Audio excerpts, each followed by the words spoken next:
Қайырлы күн, құрметті менің оқушыларым. Бүгінгі күні 1 сынып әліпби 75-ші сабақ Г дыбысы мен әрпін қарастыратын боламыз. Ал балалар, Г дыбысы дауыссыз дыбыс. Г әрпін санағыштардан жасап көрсетейік. Парақшамыздың оң жағына назар аударайық. Бірнеше оқушы не жасап жатыр екен, не іс-әрекет істеп жатыр екен. Оқушылар гүлге күтім қарап жатыр екен. Бірі суғарып жатса, бірі қопсытып, бірі жапырағына күтім жасап жатыр екен. Бізге берілген жасырын сөз, төбесінде суреті де бар, гүл. Балалар, әдеттегідей бізге берілген сөздерді оқып шығайық. Онға бөліп оқып шығайық әнекей.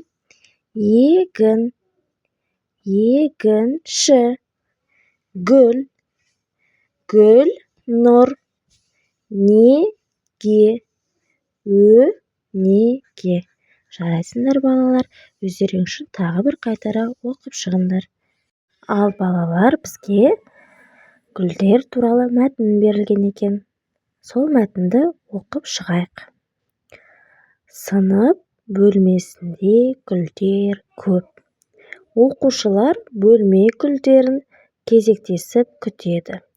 Бірі суғарады, екіншісі шаңын сүртеді, үшіншісі топырағын қопсытады.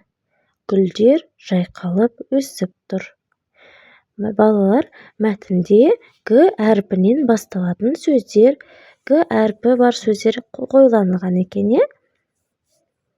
Көбінде гүлдер деген сөзі кездеседі. Ал балалар, астында берілген тапсырмаға қарайық.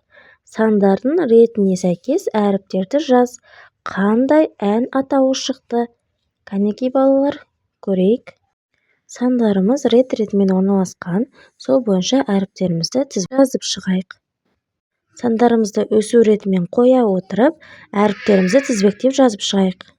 Ең бірінші әріпі А әріпі, екінші әріпі И, үшінші әріпі Г, төртінші әріпі Ö, бесінші әріпі Л, алтыншы әріпі Е, жетінші әріпі К. Сонымен балалар, бізде Айгүлек атты ән шықты. Ал балалар, жарайсыңдар, келесі кездескенше сау сәлеметте болыңдар. Каналымызды лайк басып тіркелек етіңдер.